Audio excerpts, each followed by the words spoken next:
Woody Harrelson, man, come on. It's Woody Harrelson. That's the one that got you. Yeah, well, among others. Yeah. All right. Well, right now I'm gonna kick it over to just Johnny the Fly Solo himself. Yeah. Because you, my man, got to play. Okay, Bloodstained Curse of the Moon. You nailed it. Oh. How? I curse you, Moon. So, Curse of the Moon, it's a game that was part of a Kickstarter stretch goal for Bloodstained Ritual of the Night, which comes out later on this year. So what? And this wasn't even the main game. This isn't the main game. This is an offshoot that's supplemental to the main game. But if you understand the main game, you'll understand what this is all about and why they did this. The main game is designed after Castlevania Symphony of the Night. It's that style of gameplay. Yeah, we got some gameplay running in the background here. Right. So anyone who's watching on twitch.tv/The Geek Down, you can see it for yourself. And what they did with this game, it's a much smaller project. You can see it on the video, and if you look it up, that it's very much NES style 8-bit graphics. So that harkens back to the Castlevanias on the NES. So Castlevania 1, 2, and especially Castlevania 3. Yeah. And that's and just what confirm, this is on the is. Switch, though. It's not like... This is on the Switch. Okay. It's on PC. It's on PS4. It's on Xbox One. It's on 360? Really, Johnny? It might be. I don't know. It'll certainly run on it. And what they did here is they basically recreated the Castlevania 3, but with the Bloodstained characters and with the Bloodstained sort of mythos and lore. So you're not fighting against vampires, you're fighting against demons. You will come across one of the playable characters in this game is the main character that's in Bloodstained Ritual of the Night that comes out later on. Wait, is it a Belmont? I gotta know. There are no Belmonts in this world. Okay, all right. I just want to know if there's a crossing of licenses, because that would be hilarious. Well, her character has a whip, so of course she does. and like, wait, tell me they pulled some hijinks like to get away with it. No, it's not a Belmont at all. This is Calamity Jane. Yeah, they go to the extreme as far as how much they ripped off from Castlevania, because so there's her character, she has the whip, she very much plays like a Belmont. There's another character called Gebel. Oh no, I'm not facing Alucard, I'm facing damn it, this would have been a better joke if I remembered how you spell vampire backwards. Empire? Erimpav? No. This sucks. But, continue, please. Yeah, Gebel is basically the Alucard of this game. He controls just like the big... So if you've played Castlevania 3 on the NES, you're definitely going to know what you're getting into for this game, or any of the first 3 Castlevania games, or even the first 4 or 5 Castlevania games. You definitely know what you're getting into. This is not a single big giant world that's interconnected. You need items to sort of power yourself up and to unlock other areas of this big giant castle. This is not that type of Castlevania game. It's not the Metroidvania. It's the more action platformer, very hard style game where you're going from level to level, you keep going forward. However, in Castlevania 3, what they did is they had these alternate paths and these alternate characters that you can sort of collect and take with you and use them as a rapport to help defeat Dracula and all that. And you have that in this game. If these are just like pretty much exactly like the old games, and this is supposed to be a different series, what's the pull to actually make me want to play this? Because I mean, dude, it's years later. Yep. But the nostalgia, I can actively play all the old Castlevanias now. You know, why would I want to check out this new series? Well, for this game, there's never really another Castlevania 3 like game pretty much anywhere that you could come across.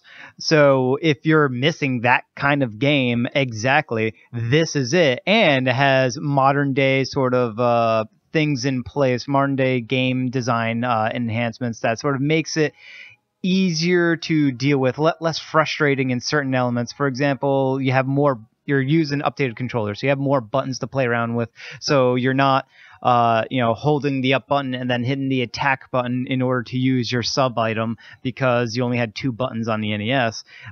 You have more there. That particular action is mapped to a button all on its own, so that's convenient. Kids today all spoiled with their multiple buttons and such. Yeah, you can use. Back in my day, we had combinations and hold things down, and calluses built up, and we liked it. Yeah, and you can switch characters on the fly using the shoulder buttons. You can, and that is a unique gameplay mechanic within this game. Not so much the buttons themselves, but being able to switch characters on the fly and having each of those characters. The incentive for switching between them is not only do each of them have very unique, very different abilities from all the other ones, they also have their own health bar. Okay, now here's my question about that too. Different abilities, are they useful abilities, or do they just make them different for the sake of, hey, we switch the color palette and this one whips up versus whips to the side? Very different abilities where they will there's multi-pathing in many of these levels, so you can kind of play through and beat the entire game, which I did, and still miss good chunks of it because you took a different path, because you either did or didn't have a certain character with you, or that character didn't have a certain sub-weapon available to them. For example, the Alucard-like character Gebel, he can turn into a bat and fly anywhere. So, but he's the last character you end up scooping up. The Belmont-like character with the whip, she jumps higher than any other character. So, and because of that, you can jump up and reach platforms that are significantly higher. And then there's also the attack differences, the different sub-weapons that they each have. So it's very interesting because you have to utilize each of these characters and you're switching between them on the fly, and you're also micromanaging their health bars because they're all independent health bars. So you could play around with one particular character, the main character, I forget his name, but he's basically a samurai that is cursed and he's killing demons all over the place. He has the largest health bar, so you can kind of use him to sort of feel out a new boss encounter and take the hits as you're trying to learn it out. And then once his health gets low enough, you then swap out to your main damage dealer character or what have you. All right, so now which one of these is the biggest pain in the ass? I gotta know, because there's always that one. They're all actually really good and useful universally. I think the main character, the samurai guy, he's probably the one that's the least easy to use, but he's still very useful because he has the biggest health bar, and he does have some very interesting sub-weapons that allow him to sort of assist with other, for example, he can give himself this aura that doubles his damage, but you can switch out to another character, and that other character will gain the benefits of that aura. So you can sort of switch to him, throw out the damage buff aura, then switch to a different character and start, taking them out. Interesting. Okay, and you said this isn't a complete game. This was the bonus. So what kind of experience are you getting? Is this like a full, this is taking me weeks and I'm really getting into like the intricate nooks and crannies, or is this I'm beating it in a weekend? Oh, weekend, you beat it in a day, in a sitting. That's, really? Yeah, it's a very short game because that's how these types of games were initially designed on the NES, where they were very short. There's only 8 levels. But those were also like balls hard, and it's like you died every 4 steps, and the game was designed to make you hate yourself and everybody around you. And that's where this one, deviates, is that it's everything about Castlevania from the NES that you love, except it's not as hard. It's still challenging, still difficult. This floating turtle boss. Boss is creepy as hell. They're all Turtles demons. Tortoise boss, excuse me. They're all demons. The flippers versus the tortoise. Feet. That's a good. That's the difference. The turtles have feet. Tortoises have those flippers. Yeah. So whatever, man. What do you mean, whatever? That's nature. Man, I gave up nature when Steve Irwin died, bro. Oh, stop. Yeah. So the game isn't as hard as the original Castlevania games. So therefore, if you keep at it, because it's not a Castlevania. Wink. Yeah. So if you keep at it, you'll definitely beat this in one sitting, like I did. There's 8 levels, so it's actually I don't know, maybe 1, 2, more levels than what Castlevania 3 had. So it's a little bit longer in Castlevania 3, but because it's easier, you're going to get through it much quicker and probably on your first sort of playthrough, which is what I did. But there's also, once you beat it, you'll get there's additional unlocks, harder levels of difficulty that will, and there's even easier mode. I played it on the veteran mode. There was a casual mode where the casual mode it did something casual special. Mode, you're just taking a leisurely stroll through some cemeteries. Oh, the casual mode, it's when you get hit by an enemy. You don't kill enemies, you just high five them.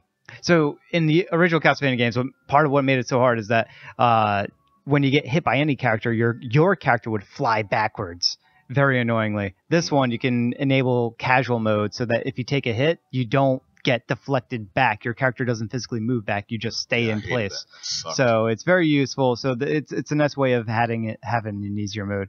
Overall, this game is absolutely fantastic. I'm a huge Castlevania fan. This was... Yeah, and your unbiased review is... Well, I absolutely love it. Thumbs up all the way. It's $10. It's available on every single platform.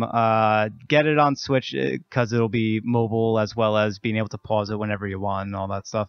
This is an incredible game. All right. Very much incredible. If you're a fan of NES games, yeah, this is right up your alley. Cool. Thank you, man.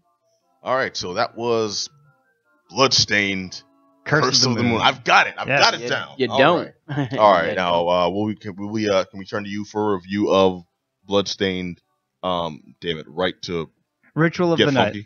Yes. Ritual. Yeah, that's what I'd say. Tampax Pro. Who knows? Maybe next. Ritual of the Night when that comes out. Yeah, definitely. I will. You kidding me? I'll be all over that. Okay. Cool. Looking forward to it. Now.